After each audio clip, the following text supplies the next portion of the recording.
Hello, how are you? My name is Alyssa Prettyman for alyssayoga.com. In today's video, we're gonna learn to use. There we go. We're gonna learn to use two small balls. I like to use yoga tune-up therapy balls, but you could use two tennis balls as well if you didn't have these specific types of balls.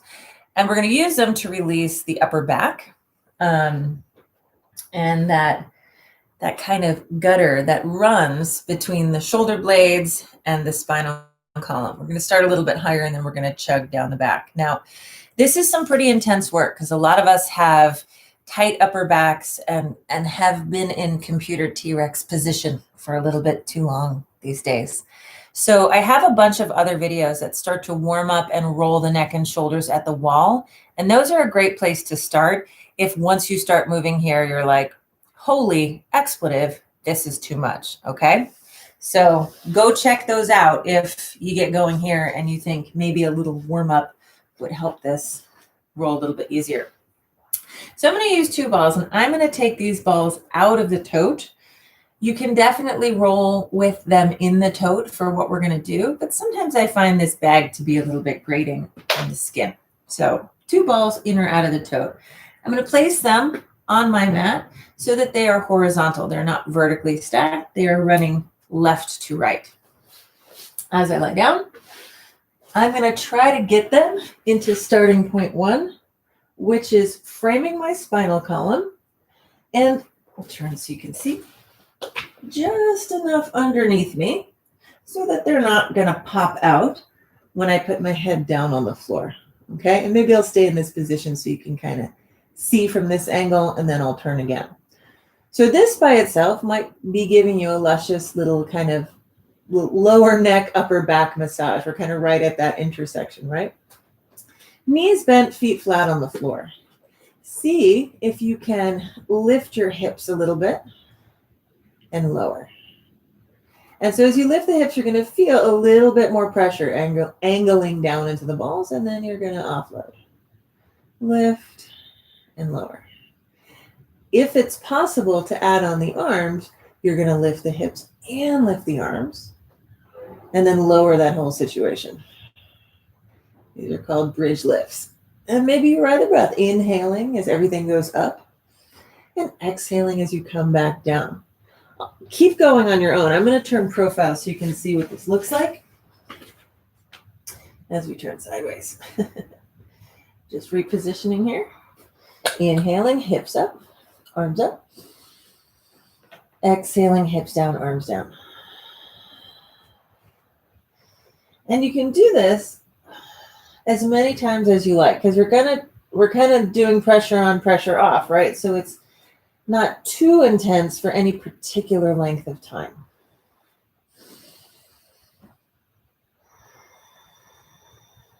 Okay, now if that is enough for you, stick with that.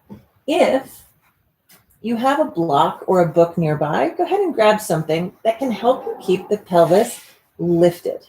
So now my pelvis is 2 or 3 extra inches off the ground. I get a little bit more pressure on, but I don't have to do the work in the legs. So that's kind of nice. And all I'm going to do is shift my torso up a little bit so that the balls move down a little bit, maybe an inch. But on either side of the ball, I can definitely feel that there's a shoulder blade there. There's a bone of the shoulder out on either side. And then I'm going to lift my arms up towards the ceiling. And then I'm going to pull one shoulder down and lift the other shoulder up. And then I'm going to do it in the other direction. So all I'm really doing, instead of coming kind of up and down, like leaning into the balls and leaning off the balls, is now I'm leaning onto one shoulder and then I'm leaning onto the other shoulder. And as I do this, I'm twisting my rib cage a little bit left and a little bit right. And I'm meeting some of those muscles, some of those layers of the trapezius, the rhomboids, all that stuff that runs down that channel between the spinal column and the shoulder blade. Now, what I see people do a lot here is they start to bend the elbows. Bending your elbows isn't really going to do much. I want you to see that the shoulder is lowering and the other shoulder is lifting. So try it with arms straight And then see, is my rib cage twisting? Is one shoulder lifting as the other dives down? Okay. Another thing we can do here is give ourselves a hug.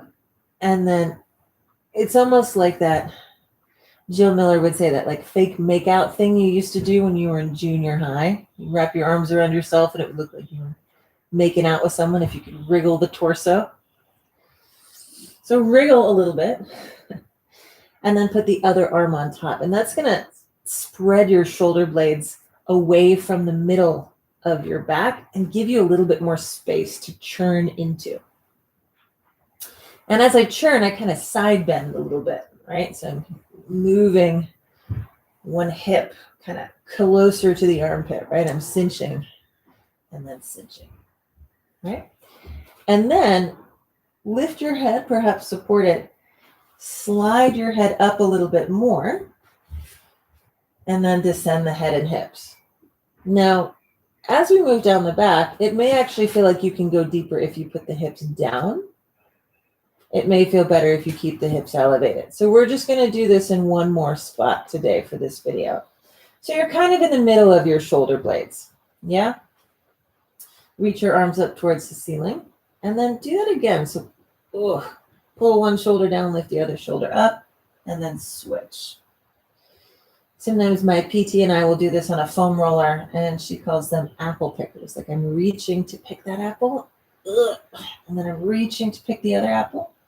If you were reaching for something, you'd probably turn the torso, right? So you could get a little bit closer. So feel that the rib cage is turning.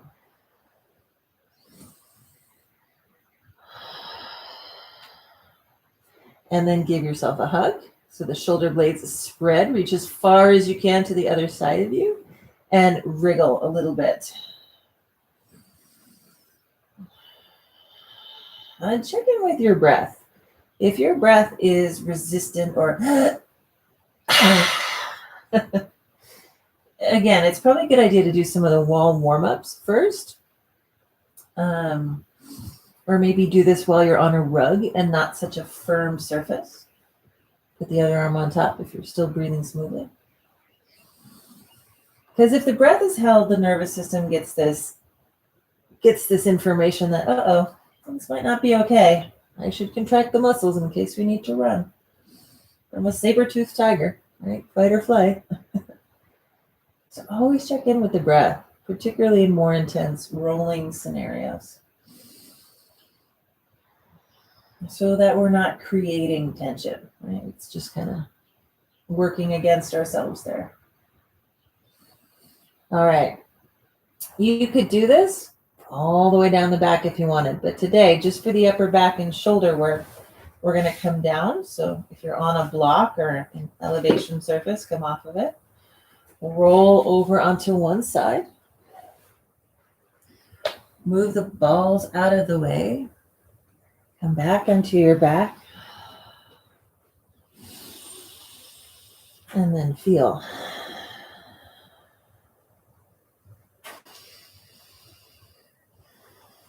That's pretty nice, huh?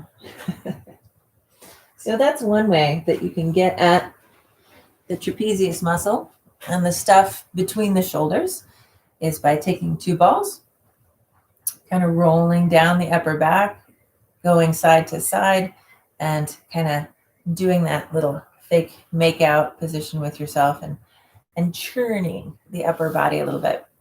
I hope that helps.